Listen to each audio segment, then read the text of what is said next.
Hey everyone, Leaf here. Today I'm going to be talking to you about light switches. I've got a motion sensor switch over here. I've got regular switches over here. I'm going to talk to you about the difference, and I'm going to show you how to change them.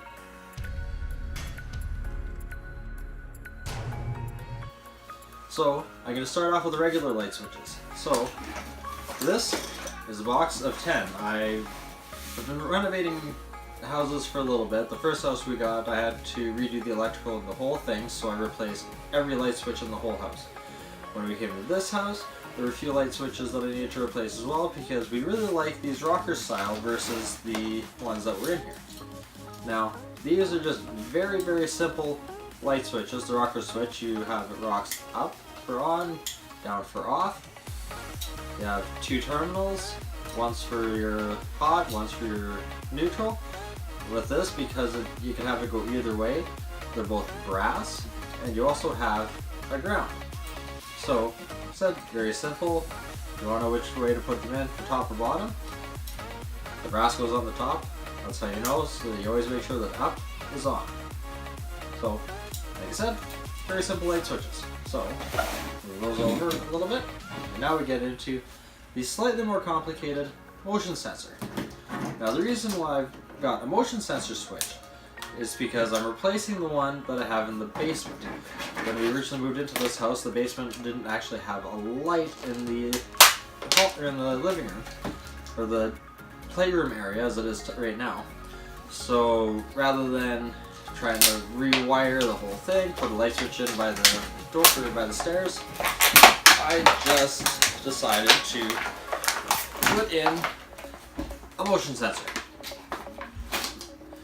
and wired some lights to a receptacle on the opposite end of the room. Now, according to code, you can do that. So that was exactly what I did.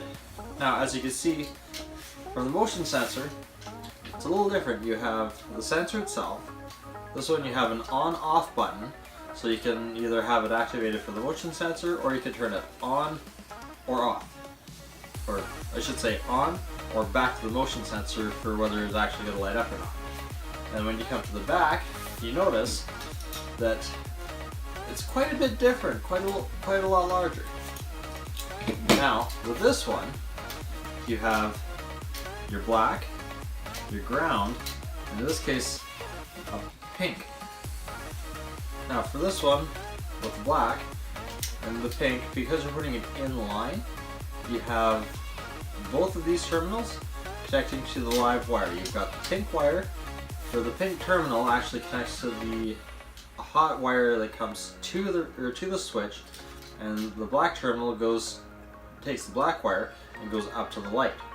And as always, you've got the ground, and you connect that to the box to make sure that if there's a short in the circuit, you don't actually make the entire house live. It shorts it out, trips the breaker, and keeps everybody safe, because whether you're playing with electricity, you really don't want to take chances.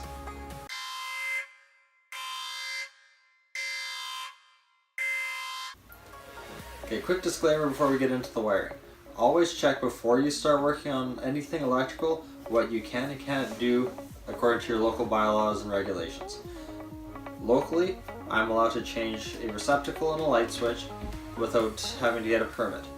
If I'm doing anything where I'm actually changing wires, I need to get a permit for it, and I need to get it inspected. So before you start doing anything with electricity, always make sure, 1, you know what you're doing, 2, you do or you don't need a permit. 3, if you need a permit, make sure you have that in place before you start, because you can get yourself into an awful lot of trouble if you don't. And for the few minutes it takes, I know for me, the couple times I needed to get a permit, basically all I did is I went online, went to the Electrical Safety Association's site, registered what I was going to be doing, clicked submit. They said, okay, you're good to go, let us know when you need the inspection. It was that simple. It took 5 minutes. So always do your homework first before you get into any of this, and make sure you do it safely. Now, first thing you need to do before you do any wiring work is make sure you've got the power disconnected. So in this case, I need to find breaker 18 for the playroom and switch it off.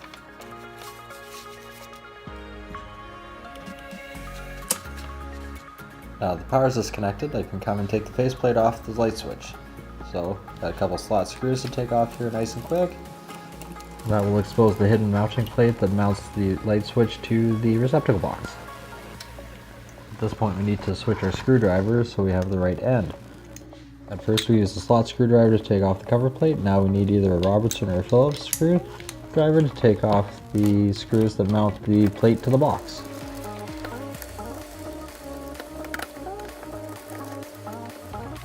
Once the screw has been removed, the light switch, or in this case the motion sensor, just easily pulls right out of the box. Once the switch or motion sensor is pulled out of the electrical box, we can have access to all the wiring that connects it to the circuit. So the first thing we need to do, since the power is turned off, we know it's safe to work on the wiring, is disconnect each of the wires. In this case we have black, a red, and a green that we need to disconnect. And they're all held together to the other wires using MAR or MAR connectors or Marats.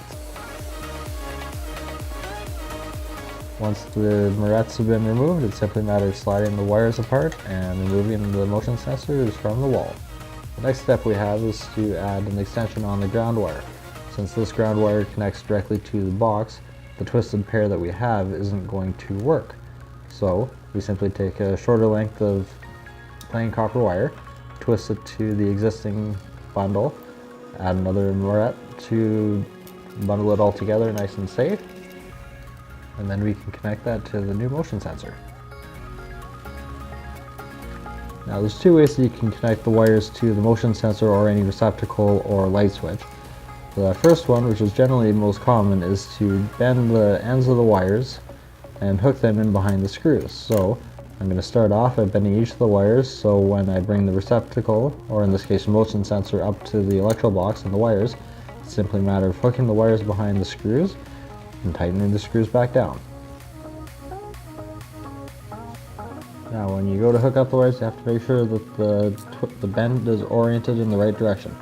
When you're tightening up the screw, you have to make sure that the wire is pointing the same direction that you're tightening the screw, otherwise all that's going to happen is the wire is going to get pushed out. So starting off with the pink screw, hooking that in behind the screw and tightening her down.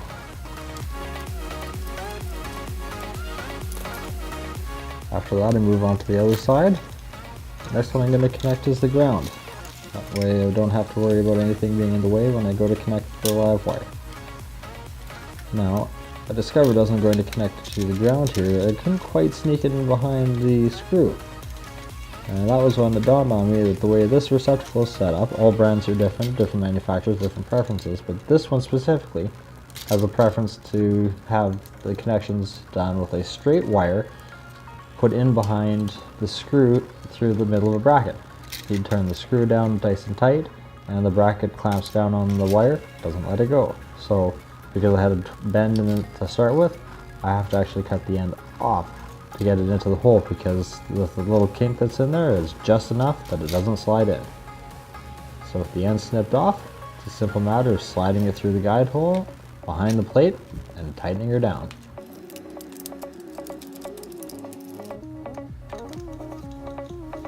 Now working with the final connection, you'll notice behind the black screw there's a separate brass plate.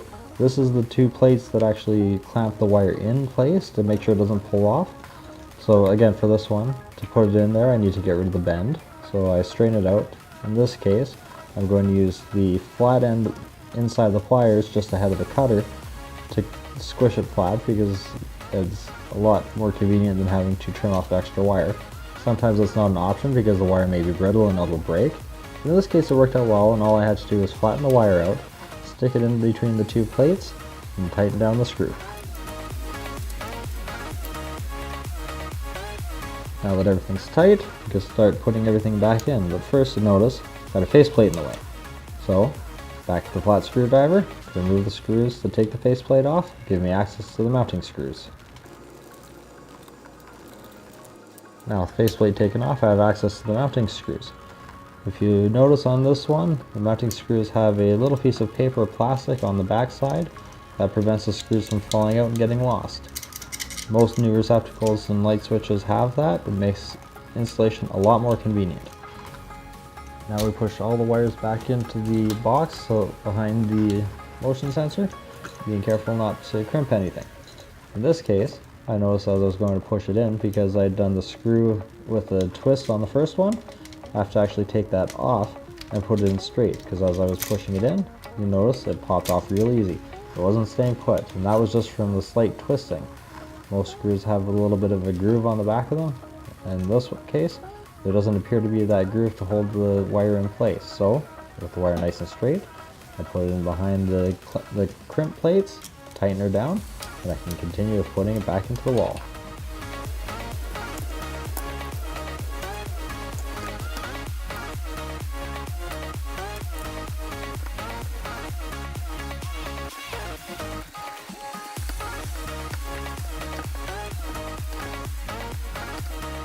Now before we turn the power back on, we need to adjust the sensors.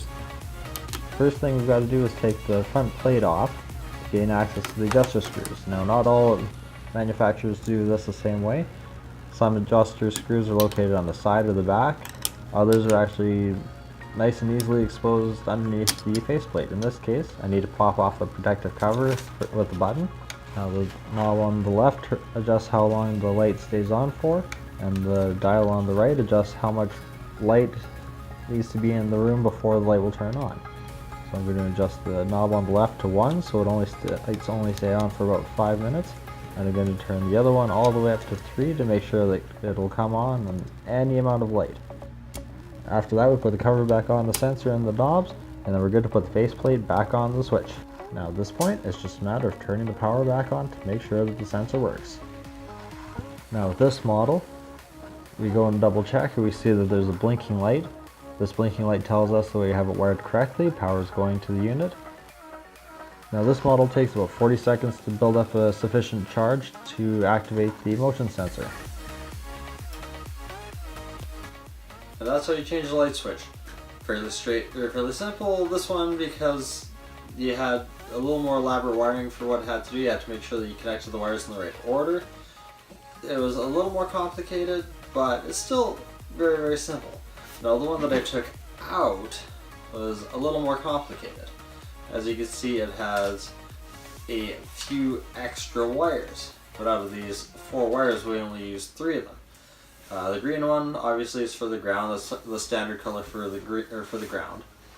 The black you connect to your hot coming in, which is also fairly common, and then the red you use to go to the light. Now if you're using multi-strand wire, so you have beyond your black and white, you'll also have your red, which is also another hot. And you actually tend to use the red, or you're supposed to use the red where possible for doing lights.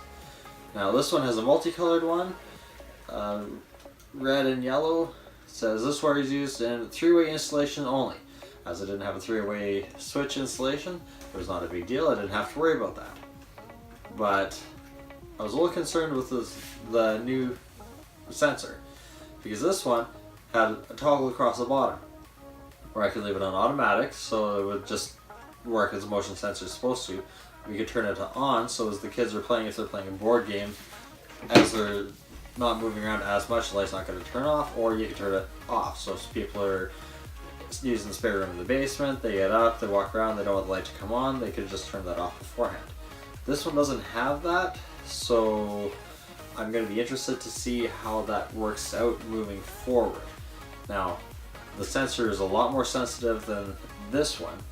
It's got 2 beams that comes out to check for motion. You've got one that fans out normally for same height as the switch, also as I said fans out, goes up and down. But there's a second beam that goes down on an angle towards the floor. And this goes, depending on your height of your light switch, if it's a regular switch, about 8 feet away across the floor. And that for the most part covers the entire floor area of our rec room. So pretty much if the kids are working downstairs on puzzles, playing games, the sensor should pick them up. Now, to give you an idea of how sensitive this was, after switching it on, got all working, went downstairs with the light off. With this sensor, I'd have to get pretty much right into the room before the sensor would kick in. Sometimes it'd have to be a fair ways in, depending on whether I came in from outside because it was cold or not, because this one has something to do with thermal thermal movement. So if it's a cooler temperature, you doesn't quite see the temperature difference. It takes a little longer to pick up on. This other one, it's on my foot. Basically, as soon as I could see my foot in its path, the light turned on. So this one, as long as the kids are moving a little bit, because I turned my head a little bit sitting down there and I could see the light blink, a lot more sensitive. All these motion detectors are going to be different depending on which one you get, which brand, which style, which model. This one I really like because I have the switch. This new one I really like because it's a lot more sensitive. Is it the one we're going to stay with? I don't know. Only time will tell. So, we'll catch you later.